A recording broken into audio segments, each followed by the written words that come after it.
I'm Roxanne Delaney, 56 years old, and the last time I walked into my son's home in Shaker Heights, I had no idea his wife would throw a rag at me and call me a maid.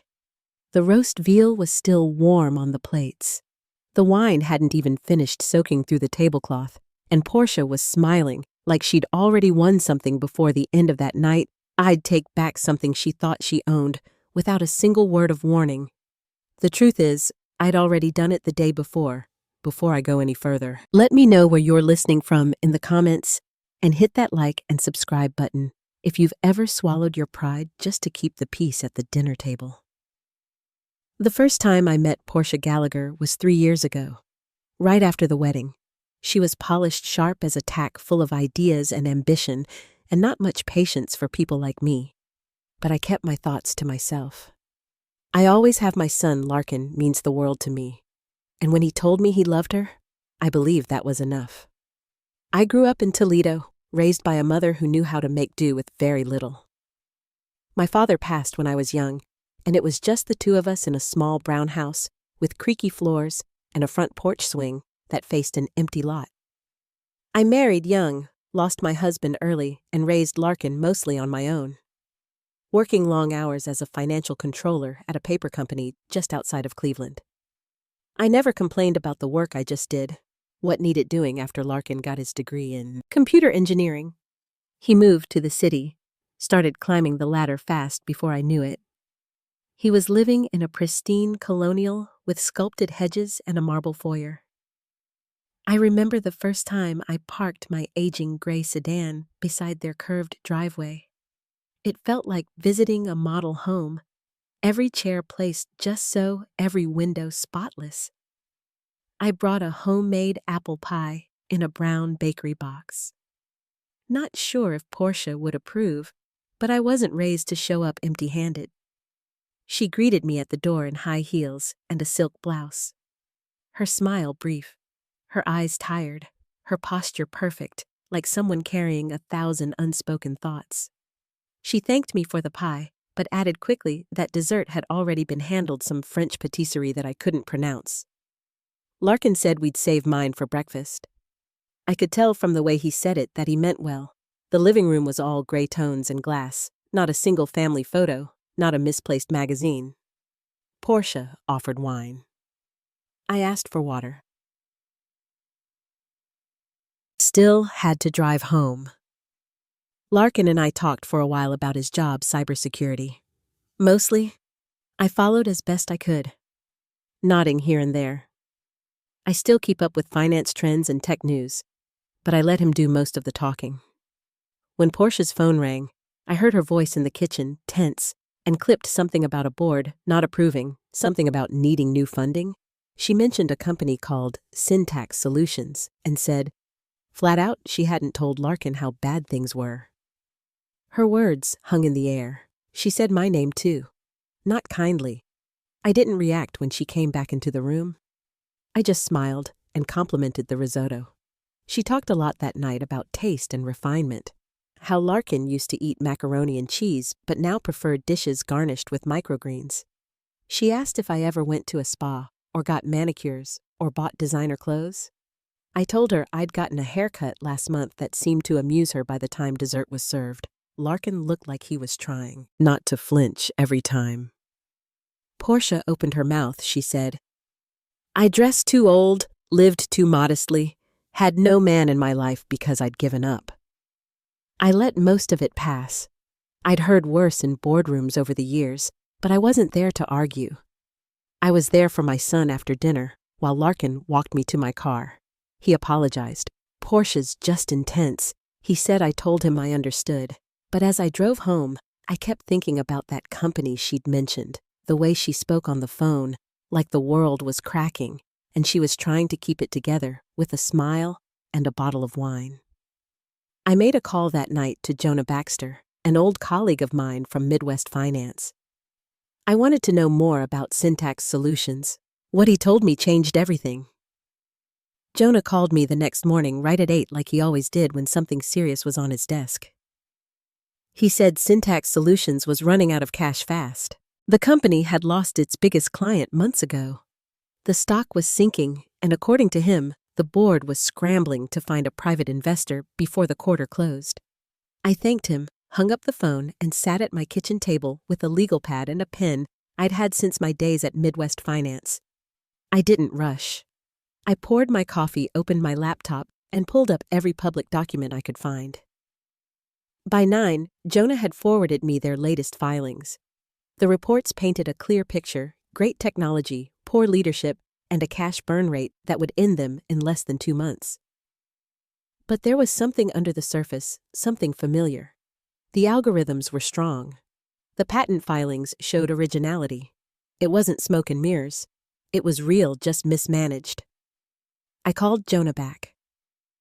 We met that afternoon at a small place downtown called the Blue Lotus, tucked between a law office and an old record store. We used to go there back when we both worked in the city, quiet enough for serious talk, but not so quiet we had to whisper.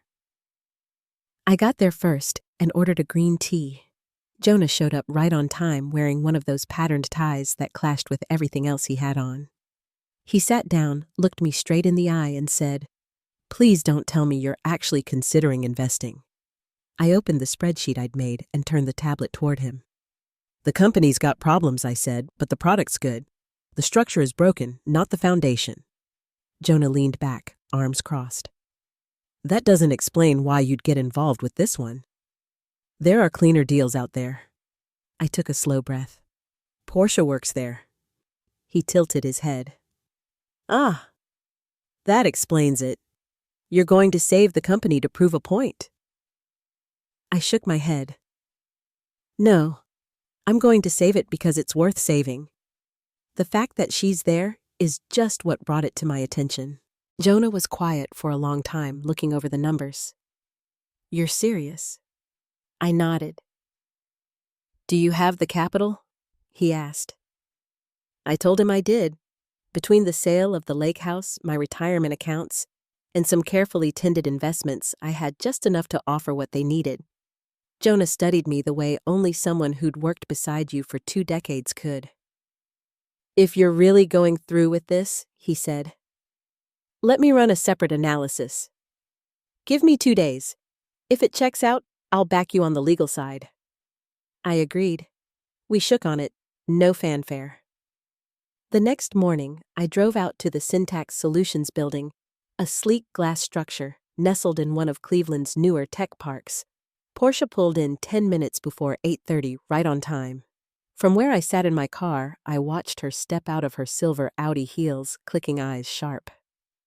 She didn't stop to say hello to the security guard, didn't look up once, just power walked inside like someone trying to outrun a truth. I waited another half hour, watching employees shuffle in.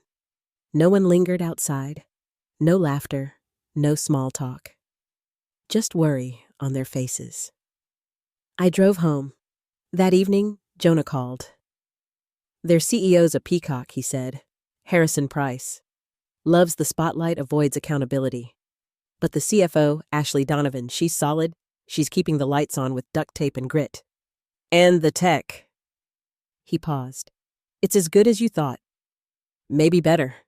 They've got 2 patents pending that could be game changers." "So, it's viable?" I asked. He hesitated.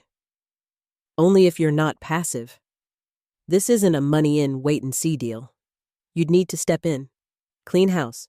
Restructure." I didn't flinch. "Set the meeting." He got me on the calendar the next day. Price was all smiles when we met, his suit too polished, handshake too tight. Ashley looked tired but professional, every sentence she spoke backed by facts, not charm. I told them I was prepared to invest $2 million. In exchange, I wanted 51% majority control.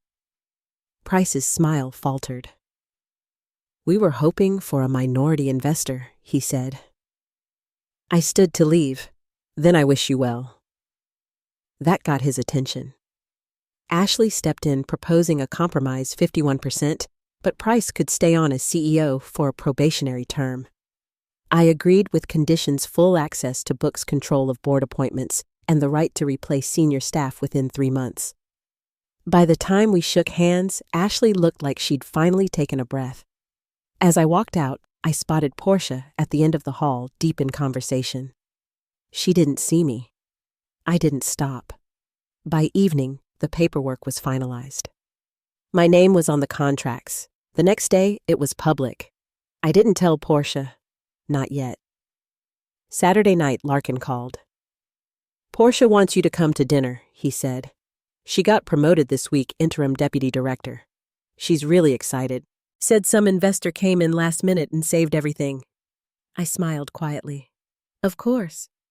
What time?" 7. And Mom, thanks for being patient with her. I got off the phone and pulled my navy blue suit from the back of the closet. The one I used to wear when I spoke at financial conferences. Not flashy, just solid and well-made. I wasn't looking for a fight, but I also wasn't going to fade into the background. That night, I drove the same route as before, parked in the same spot, and stepped into the same immaculate foyer. But everything felt different. Larkin opened the door, his face lit up. "You brought champagne?" he asked, lifting the bottle. "Veuve Clicquot." "A special night deserves something nice," I said. He nodded. "She's upstairs getting ready. Said she wanted everything perfect." I looked around. The house was even more spotless than before. I noticed new fresh flowers on the console table. A jazz playlist humming from the speakers. The smell of rosemary and roasted meat drifting from the kitchen. This time, I wasn't nervous. And this time, Portia was about to find out who really saved her company. Portia came down the stairs just as Larkin returned from the kitchen. She was dressed in a fitted black dress with emerald earrings that caught the light when she moved. Her voice was warm, almost cheerful when she greeted me. "Roxy, thank you for coming. We're so glad to have you tonight." I stepped forward, handed her the champagne. "Congratulations on the promotion." Larkin said, "There's good news." "Oh, yes," she smiled, placing the bottle on the sideboard. The company was in real trouble, but a new investor came through at the last minute. Everything turned around almost overnight. It's a new chapter. She led me into the dining room, the table set with porcelain china and tall crystal stems. A roast was resting on the counter beside the oven, and the scent of rosemary filled the house. "I've been testing out a new recipe," she added, adjusting one of the napkins. "Veal with truffle reduction. It's from a chef I met at a conference in New York." Larkin carved the meat carefully while Portia ladled sauce onto the plates with the precision of someone who'd done it before guests many times. I took a seat across from her. The place settings gleamed under the chandelier. Everything felt arranged. During dinner, Portia talked about the new position. "I'll be overseeing all research projects now," she said. "Not just my own department. It's a lot of responsibility, but I've earned it." She paused to take a sip of red wine. "I've already started looking at new cars. Maybe a Maserati or something classic with performance." Larkin cleared his throat. "We talked about holding off on big purchases until we finish refinancing Larkin." She waved her hand. "We'll be fine. This promotion is just the beginning. And once the new board sees what I'm capable of, I'll be at the executive level by next year." I listened while she spoke, nodding politely. At one point, I asked what she thought the new leadership might change. "Sometimes they bring in their own people," I said, "especially in companies going through restructuring." She blinked but recovered quickly. "They'd be foolish to replace me. I know every product line inside and out. If anything, I expect more authority under new ownership." She glanced at Larkin, then back to me. "This is the kind of progress that happens when you don't settle. That's why I've always pushed myself." She refilled her glass and sat back. "You know, Roxy, I've been meaning to mention something. You're still young. 56 isn't old, but those floral cardigans you wear, they age you. You could easily take 10 years off if you updated your style. It's really a matter of self-care." Larkin shifted in his chair. "Portia?" What she said, smiling. "I'm just offering helpful advice. Roxy deserves to feel good about herself." I placed my fork gently beside my plate. I appreciate your concern, I said, but I've always chosen clothes for comfort and practicality. That's the problem, she said with a shrug. You dress like you've given up. And forgive me, but that's probably why you're still alone after all these years. You stopped trying. Larkin sat still. I reached for my water and took a sip. The roast was delicious, the sauce delicate and rich. I complimented it sincerely. Thank you, Portia said, pleased. It's one of the most expensive meals I've ever prepared, but for a night like this, it was worth it. She stood and began clearing the table. As she reached across her sleeve, caught the wine glass. It toppled, spilling onto the white tablecloth and down onto the hardwood floor. Oh no, she muttered. This was Egyptian cotton. She rushed to the kitchen and returned with paper towels blotting at the red stain. Larkin rose. I'll grab a damp cloth. No, wait, she called after him, but he was already gone. She dabbed at the cloth furiously, muttering about dry cleaning and the cost of replacing it. I stood. Let me help. No, she said quickly. It's fine. A moment later, Larkin returned and handed her a wet cloth. Here. Portia took it, but barely glanced at him. Instead of wiping the floor, she continued scrubbing the table. The stain had already set. I suggested gently sprinkle salt, then soak it in cold water with vinegar. She stopped and turned toward me sharply. If I wanted housekeeping tips, I'd ask for them, Portia Larkin said quietly. She's trying to help. I don't need her advice, Portia snapped. Then she turned back, lifted the rag, and threw it. It hit me square across the chest and fell into my lap. If you're so eager to help, why don't you wipe the floor, maid? The room fell into complete silence. Larkin stared at her like he hadn't heard right. He looked at me, then back at Portia. What did you just... I picked up the rag, folded it in half, and placed it on the edge of the table. Then I looked up at her and said very calmly, Portia, I don't think you understand what's happening. She crossed her arms. I understand you've ruined a special evening. No, I said, but I did finalize the deal yesterday. I reached into my bag and pulled out a folder. 51% ownership of Syntax Solutions, majority control. She stared at me. What? Larkin blinked. Wait, what? It's all there? I said, sliding the papers forward. I'm now chair of the board and principal shareholder. Effective immediately. Portia picked up the folder with shaking hands. Her lips moved, but no sound came out. She flipped through the documents page by page. How she finally asked. I've been investing for years, I said, looking at Larkin. After your father passed, I managed everything carefully. When Jonah and I saw the opportunity, I moved quickly. The company was 2 months from collapse. This was a good investment. Portia just brought it to my attention. Portia looked up. You mean, you're my boss now? In title? Yes, I said. But day to day, the director of research will remain your supervisor.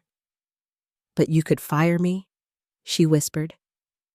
I could, I said, but I won't. Not unless there's cause. Larkin sat very still. Why didn't you tell me I planned to? I said. Tonight. Before the rag, anyway. Portia closed the folder and set it down. Her expression was hard to read. What happens now? I glanced toward the kitchen. Why don't we open that champagne? She stared at me for a long moment, then turned toward Larkin, who stood and walked quietly toward the bar.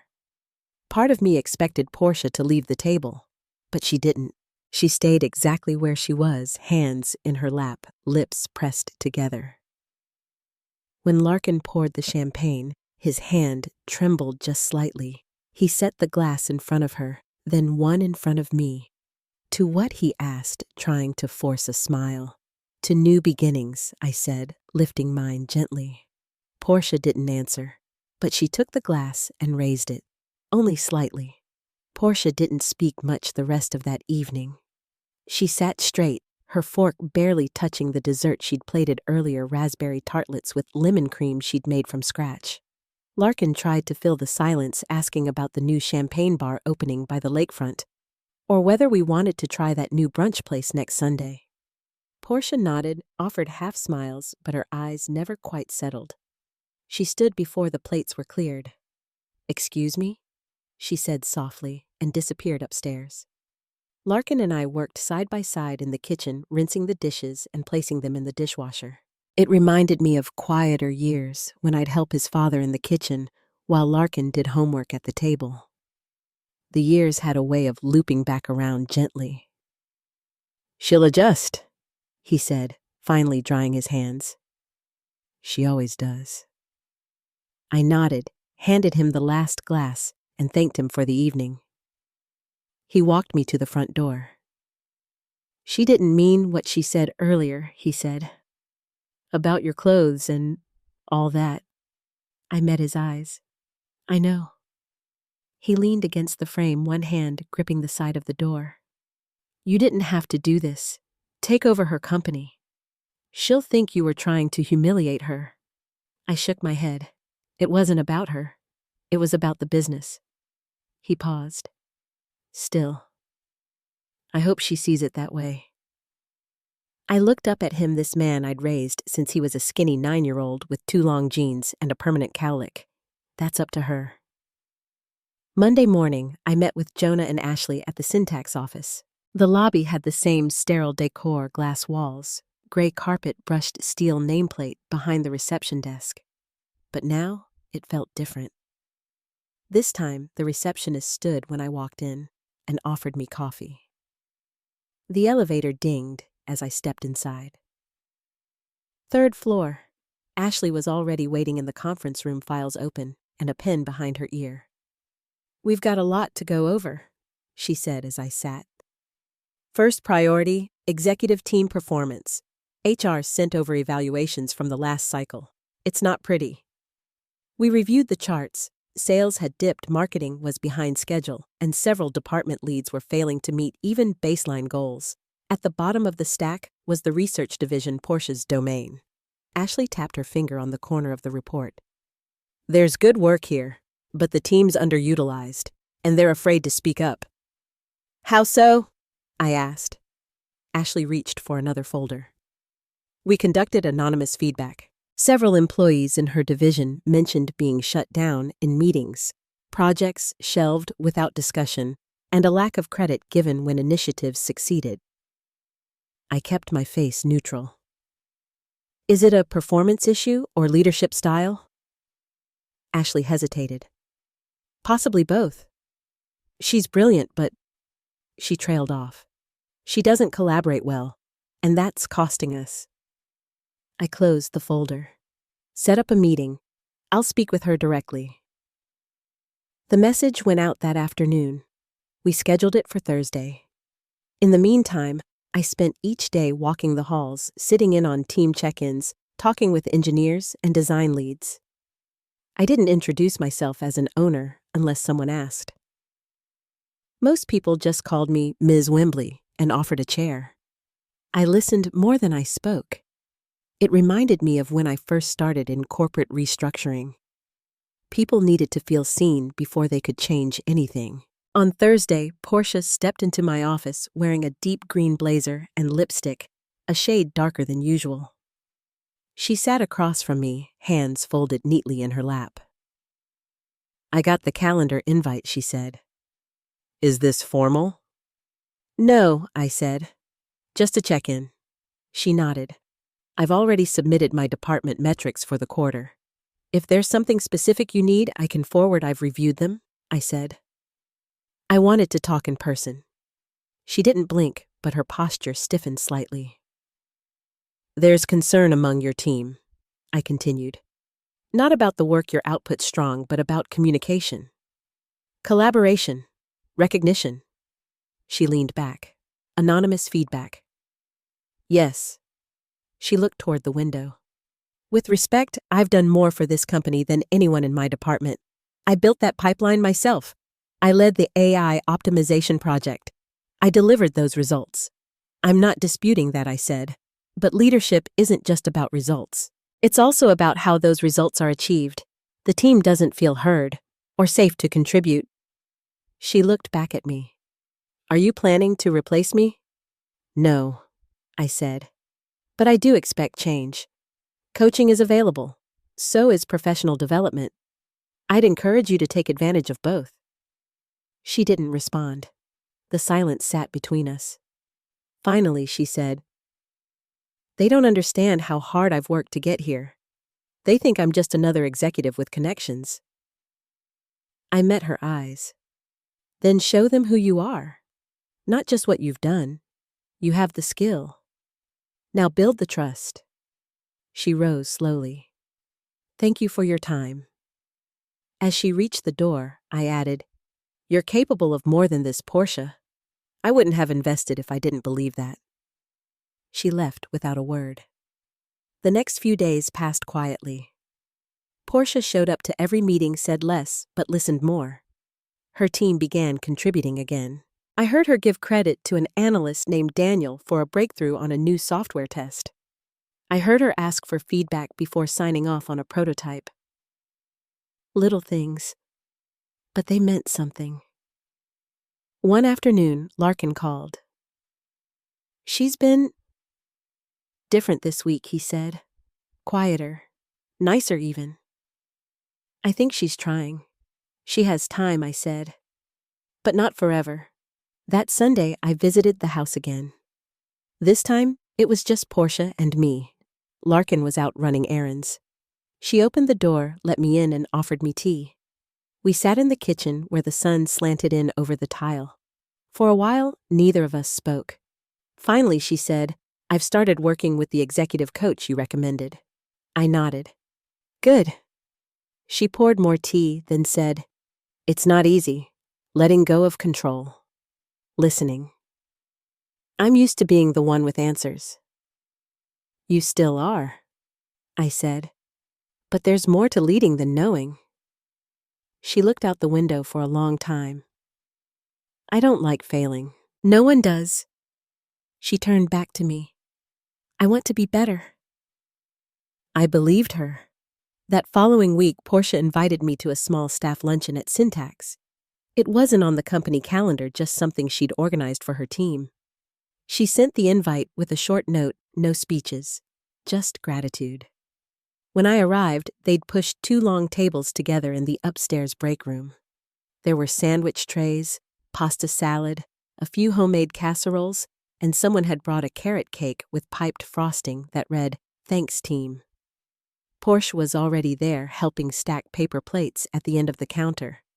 She wore simple slacks, no jewelry, hair pulled back. A few of the younger analysts stood nearby, chatting comfortably. I recognized Daniel from the feedback report Ashley had shown me.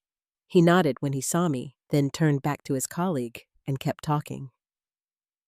I stayed toward the side of the room, not wanting to hover. Portia moved between conversations easily, asking one tech about her son's piano recital and another about a patent application they'd submitted together. She didn't talk over anyone. She asked questions and let people finish. Later, she brought me a glass of iced tea, and we sat for a minute while people started cleaning up. I know it's small, she said, but I just wanted to say thank you. To them mostly, but also to you. I didn't say anything. I just gave her a quiet nod. She looked toward the team, who were still laughing over something someone had said. I forgot how much they notice. Not just the mistakes, but the efforts. That's what surprised me most. The next day, I got a text from Larkin. He asked if I was free for dinner that weekend. Just us, he said. Back porch. Nothing fancy. I brought a pie. He grilled chicken and corn on the cob. The air was warm, fireflies already starting to blink in the trees by the time we sat down. He poured 2 glasses of wine and leaned back in the old glider that used to belong to his father. I don't think I've said this yet, he began, but thank you. for investing in the company, for being patient with Portia, for showing up the way you always do. I gave him a small smile. You've both built something worth saving. That's rare. He swirled the wine in his glass and stared into the yard for a while. Do you ever regret it? He asked, raising me. Staying in my life the way you have, I turned my head. Never. I just wonder sometimes what your life would have looked like if you'd walked away when you had the chance. You were 9, I said gently. There was no walking away. He nodded slowly, then quieter. I'm glad you didn't. Sunday morning, Portia texted me a photo. It was a snapshot of a blueprint sketch she'd done on a legal pad. Idea for a future project, the caption said. No pressure to reply. I forwarded it to Ashley with a note. Worth a look.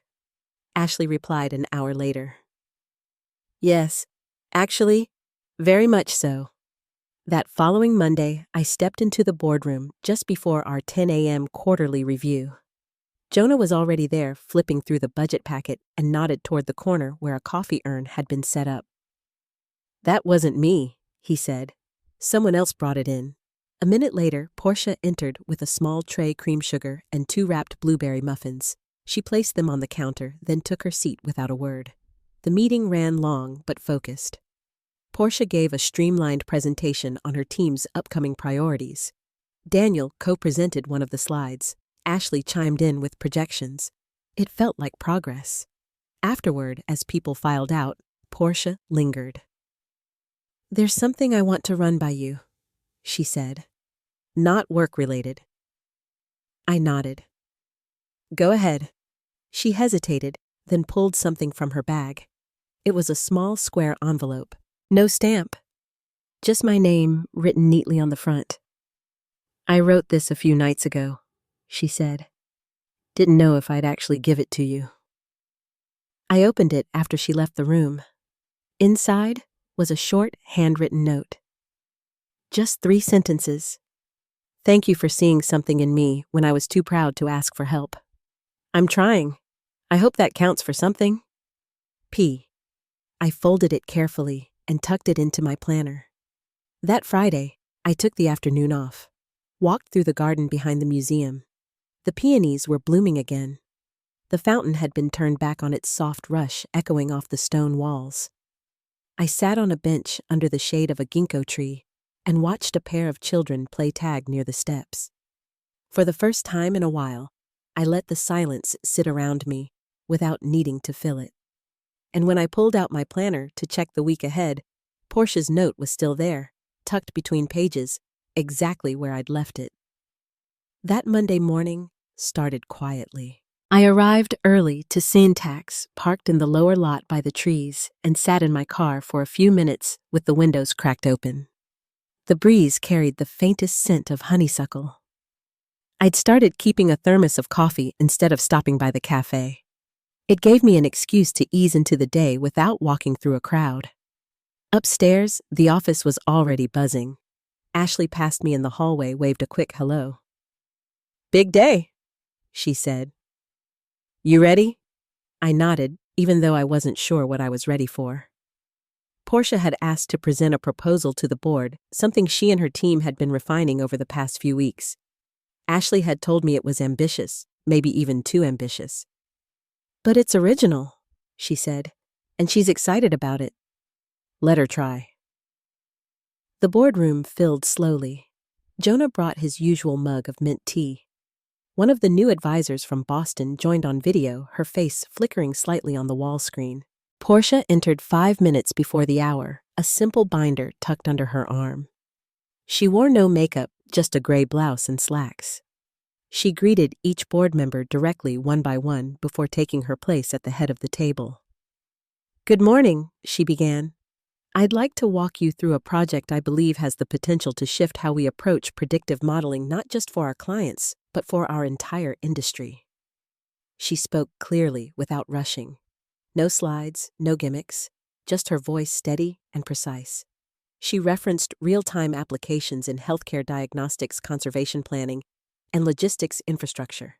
She cited data from her team's test runs, none of it exaggerated, just solid numbers with thoughtful projections. When she paused for questions, the room stayed quiet. Then Jonah leaned forward. "Who built the model?" Portia nodded toward the door. "Daniel led the framework. I reviewed and shaped the second layer. But the credit belongs to the team." Jonah smiled faintly and jotted something in his notebook. The meeting ran nearly 90 minutes. When it ended, several board members stayed behind to ask more. Portia answered each question without deflecting. By the time I walked her to the elevator, there was a lightness in her shoulders I hadn't seen before. In the hallway, she stopped. "I wasn't sure I could pull that off," she said quietly. "You did. I almost didn't ask for the room," she added. "I didn't want to fail or waste anyone's time." It wasn't wasted. Later that week, Ashley called me into her office. She had a manila folder open on the table. "It's about the estate filings," she said. "The lawyer sent over new documentation." I sat across from her. She slid the folder toward me. It was a revised deed. "The house I asked." She nodded. "Larkin transferred full ownership to you. Unconditionally. Portia signed too." I blinked. "Why?" Ashley shrugged gently. "He didn't say. Just that he wanted to put things right." I ran my fingers along the edge of the folder, but didn't open it. That house had once felt like a shelter, then a wound. Now it was just a structure on a quiet street with a red maple tree in the front yard and a garage door that stuck in the winter. I didn't call Larkin about it. Instead, I dropped off a small pot of rosemary on their porch the next morning with no note. A few days later, Jonah asked if I had a moment. We stepped outside onto the balcony where the building overlooked the old train tracks. "I've been thinking," he said, "about transition plans, about long-term structure." I waited. "You've done a lot," he said. "Stabilized leadership, set a new tone. But we both know you didn't come here to stay forever." "No," I agreed. "I didn't. We need to start identifying your successor." "I know. Would you consider Portia?" I looked at him. "She's not there yet," he added. "But I've seen what she's done these past 2 months. It's real. And if we give her guidance, she might be." I nodded slowly. "Let's give it time." That evening, I stopped by the museum, walked past the sculpture garden where they'd just installed new lighting. I paused in front of the large abstract piece I'd never quite understood, then went inside and sat quietly in the west wing where the portraits hung. A woman in her 70s was sketching in a notebook across the gallery. I watched her pencil move steadily, line by line. The next morning, I sent an email to Ashley with the subject line, "Contingency Mentorship Plan." I listed Portia's name at the top. Then I folded the revised deed into an envelope and placed it in my drawer. Some things didn't need to be spoken right away. The following Tuesday, I found a small envelope tucked beneath my office door. There was no name on the front, no logo, just my name in handwriting I didn't recognize. Inside was a single sheet of stationery folded in half. I sat at my desk and opened it slowly. It was from Portia. She'd written carefully each word, spaced no loops or flourishes. She thanked me for protecting her work, for saying no when I could have said nothing. She said she hadn't known how to fix what she'd broken between us, but she'd started with what she could. At the bottom, she'd written that she'd booked a spot for us at a ceramics workshop next weekend if I was free. "It's awkward," she wrote, "but maybe that's the point." That Saturday, we met at a little studio off Mayfield Road. She was already inside when I arrived, tying her apron and brushing clay from her fingers. I hadn't touched a potter's wheel in years, not since a trip to Asheville with my sister, but my hands still remembered the rhythm. We didn't talk much at first. The hum of the wheels and the instructor's voice filled the space. But by the second hour, Portia started telling me about her father's garden. how he'd grown plums along the back fence and taught her how to graft stems with kitchen twine and wax. She said she hadn't thought of it in years. I asked her if she still remembered how. She smiled and nodded. When the class ended, we carried our crooked little bowls to the drying shelf and stood quietly by the window. It was the most comfortable silence we'd ever shared. Back at the office on Monday, Ashley asked if I could meet her in the small conference room. When I stepped inside, I saw Larkin sitting at the far end of the table, hands folded, expression unreadable. Ashley closed the door behind us. "There's something you should hear," she said. Larkin cleared his throat. "I filed for a formal review of the will," he began. "I had to. I was confused by everything, why you'd let it go, why you gave Portia the shares, why you weren't angry. But the more I looked at it, the more I saw what I hadn't wanted to see." He opened a folder and slid it toward me. Inside were copies of old messages, texts between him and Portia from 2 years earlier. One stood out. Portia had asked him to hold off on telling me about the pregnancy until after their wedding, saying she didn't want me hovering. Another message revealed she'd edited out my name from the invitation list to her company's launch party and blamed the oversight on the intern. "I let it happen," he said. "I didn't defend you. I was afraid of making things worse." Ashley sat down beside him. "And there's more," she said, "about the trust." She explained that Portia had tried to shift some of Syntax's early patents into a private LLC without proper disclosure. The move had failed, but it created friction between departments. When I stepped in to stabilize things, Portia assumed I was just taking control out of spite. What she didn't realize was that I'd already started redirecting company shares under her name through a longer process, one that protected her legally even from herself. Larkin looked at me. "I've been proud of you my whole life," he said. "I just didn't know how to show it." I closed the folder, rested my hands on the table. "I don't want an apology," I said. "I want better choices going forward." He nodded. A few weeks later, Syntax held its annual spring banquet at the Botanical Conservatory downtown. Portia and Larkin arrived together. She wore navy blue and a pair of modest gold earrings. I noticed her greeting each department head personally, not just the executives. During the speech, Jonah surprised everyone by announcing the new Vice President of Strategic Vision. The room broke into applause when he said Portia's name. She stood, thanked the room, and then added something unexpected. "There's someone I wouldn't be here without," she said. "She told me once that silence can be louder than shouting, and that dignity isn't about looking composed. It's about staying rooted. Roxanne, this is for you." People turned toward my table. I didn't stand. I just nodded. That night, as we waited for valet, Portia stepped beside me. "We're expecting again?" she said softly. "Just found out. I know it's early." I looked at her hand resting lightly on her stomach. "Take care of yourself," I said. "And the little one. We want to name her after someone kind." The car pulled up, and I didn't respond. I just watched as she got in and rolled the window down. "Next weekend," she said. "Ceramics again?" I smiled. "Same time." The night air was cool as I stood under the awning. Somewhere behind me, the conservatory lights dimmed. The next few months moved gently, like the slow shift from spring into early summer. The ceramic studio became our quiet place. Portia showed up every week sometimes, with a sketchbook tucked under her arm, sometimes with new ideas she'd scribbled during lunch breaks. We didn't talk about the past much anymore. We just worked. Hands in the clay. Minds at peace. One Saturday, as I shaped the edge of a shallow bowl, she asked if I wanted to be in the delivery room when the baby came. I looked up at her, not expecting it. She shrugged, wiping her hands on a towel. "Only if you want to," she said. "No pressure."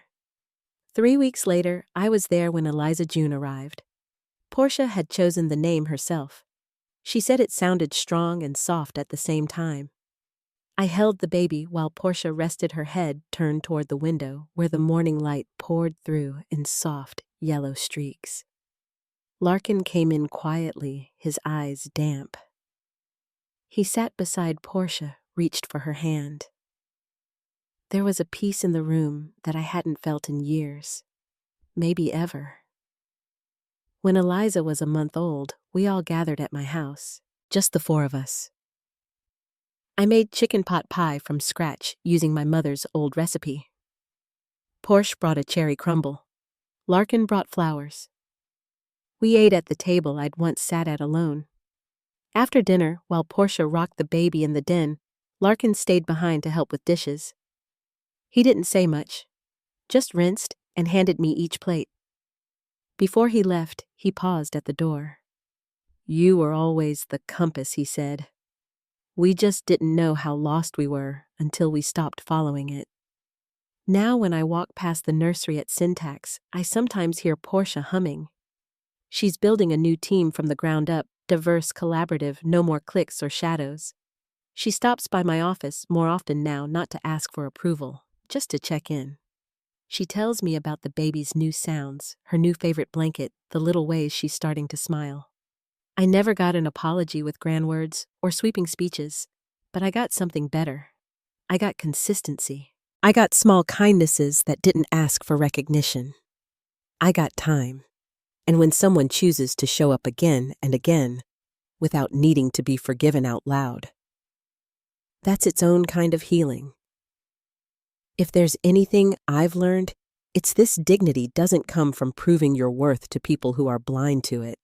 It comes from living in quiet alignment with who you are, even when no one's looking, even when the room is cold. And sometimes, if you're lucky, the people who once looked past you learn to look again, and this time, they see. Thank you for listening. If any part of this story reminded you of something you've been through, I hope you'll share it in the comments. And if you're still waiting for your peace to come, don't worry. Sometimes it walks in quietly, years later, holding a newborn in its arms.